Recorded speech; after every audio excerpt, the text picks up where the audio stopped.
El Evangelio de Jesucristo. El cristianismo tiene su razón de ser en la persona y en la obra de Jesús. Pablo, quien fuera el gran evangelista del primer siglo, hizo a Cristo el centro de su predicación. Él dijo: pero nosotros predicamos a Cristo crucificado, para los judíos ciertamente tropezadero y para los gentiles locura. Pues me propuse no saber entre vosotros cosa alguna, sino a Jesucristo y a este crucificado. El Evangelio de Jesucristo es un anuncio que nos narra las buenas noticias de lo que el Hijo de Dios hizo para salvar a pecadores. Pero para que se pueda hablar de buena noticia, debe mencionarse en primer lugar la mala noticia.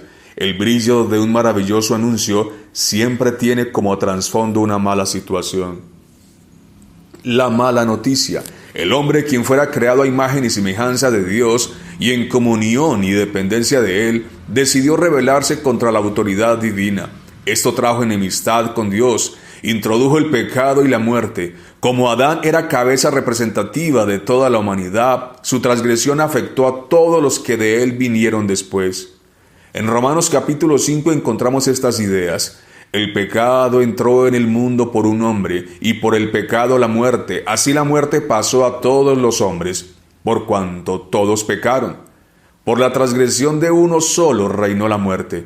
Por la transgresión de uno vino la condenación a todos los hombres. Por la desobediencia de un hombre los muchos fueron constituidos pecadores. El juicio vino a causa de un solo pecado para condenación. Por eso en Romanos capítulo 3 expresa: no hay justo ni aun uno, no hay quien busque a Dios, todos se desviaron, a una se hicieron inútiles, no hay quien haga lo bueno, no hay ni siquiera uno, todos pecaron y están destituidos de la gloria de Dios. La ley de Dios acusa a todo hombre y lo deja sin excusa. Ningún hombre puede levantar la mano y decir que es justo delante de Dios. Nadie puede argumentar que merece el cielo, y la razón es que para tal cosa se requiere obediencia perfecta, sin fallar jamás en todo el transcurso de una vida, ni siquiera en un mal pensamiento. Muchos hoy se sienten orgullosos de su vida moral, razón por la cual se creen buenas personas. Muchos dicen que comparados con otros ellos son buenos, pero se equivocan al compararse con otros, pues el parámetro de comparación es Dios mismo, y frente a su perfecta santidad nadie puede decir que es bueno.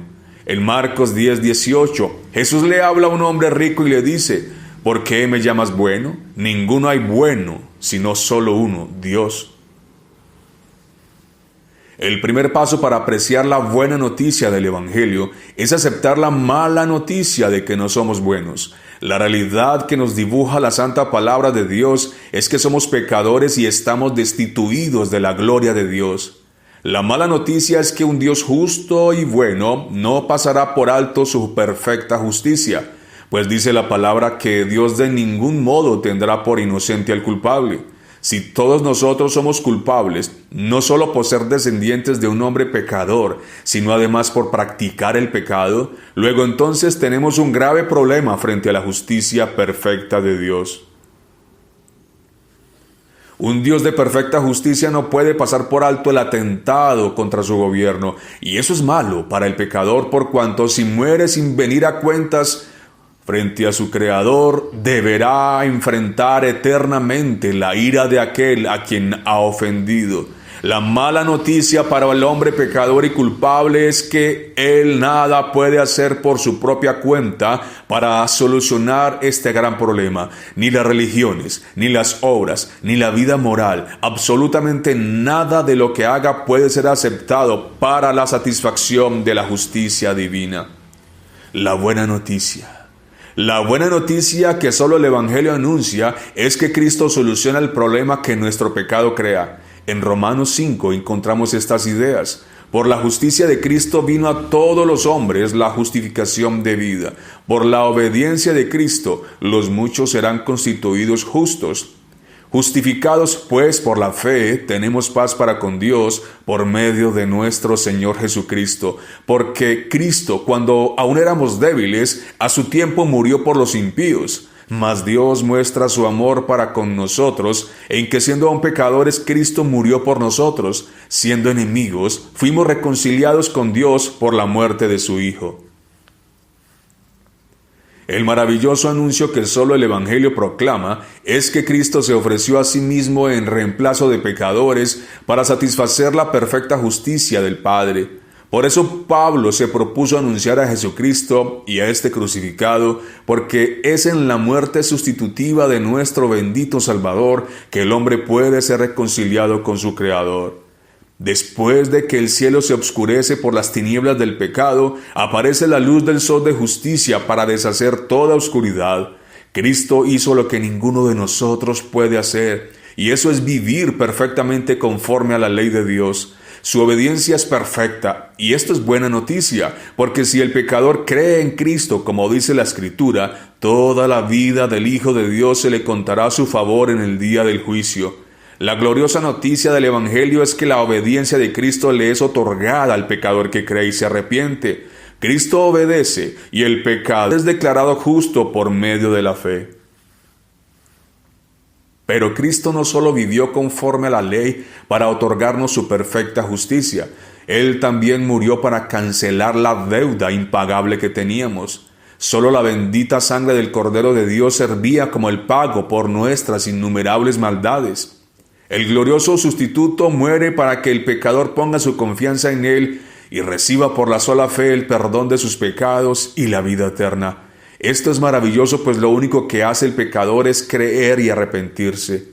El maravilloso anuncio es que Cristo soportó la ira y el abandono del Padre no por sus propios pecados, sino por los pecados de aquellos que Él vino a salvar.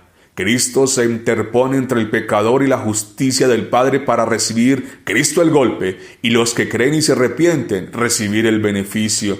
La ira de Dios que debía recaer sobre el pecador arrepentido es desviada cuando Cristo voluntariamente entregó su vida de valor infinito. La pared intermedia de separación que nos hacía enemigos de Dios y objetos de su santo aborrecimiento es derribada por la vida, muerte y resurrección de nuestro Señor Jesucristo. Cristo resucita, y Él resucita para no morir jamás, y esto es buena noticia, porque a todos los que miren al autor y consumador de la fe, se les promete resurrección para vida eterna. Frente al mensaje del Evangelio, nadie puede permanecer pasivo. O crees verdaderamente o lo rechazas completamente. O te sometes al señorío de Cristo mientras estés vivo, o serás aplastado para siempre por su santa ira por los siglos de los siglos. La Biblia dice, ¿cómo escaparemos nosotros si descuidamos una salvación tan grande? Por otro lado, también afirma, el que en Él cree no es condenado, pero el que no cree ya ha sido condenado porque no ha creído en el nombre unigénito del Hijo de Dios.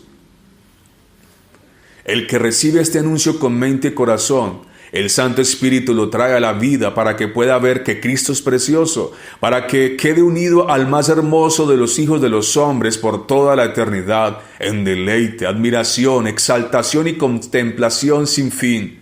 Pero el que rechace este anuncio, el juez supremo lo espera al final del camino para recibir todo lo que una vida de pecado merece. Pablo en Romanos 2, 5 al 10 dice, pero por tu dureza y por tu corazón no arrepentido, atesoras para ti mismo ira para el día de la ira y de la revelación del justo juicio de Dios, el cual pagará a cada uno conforme a sus obras, vida eterna a los que perseverando en bien hacer buscan gloria y honra e inmortalidad, pero ira y enojo a los que son contenciosos y no obedecen a la verdad, sino que obedecen a la injusticia, tribulación y angustia sobre todo ser humano que hace lo malo, al judío primeramente y también al griego, pero gloria y honra y paz a todo el que hace lo bueno, al judío primeramente y también al griego. Amén.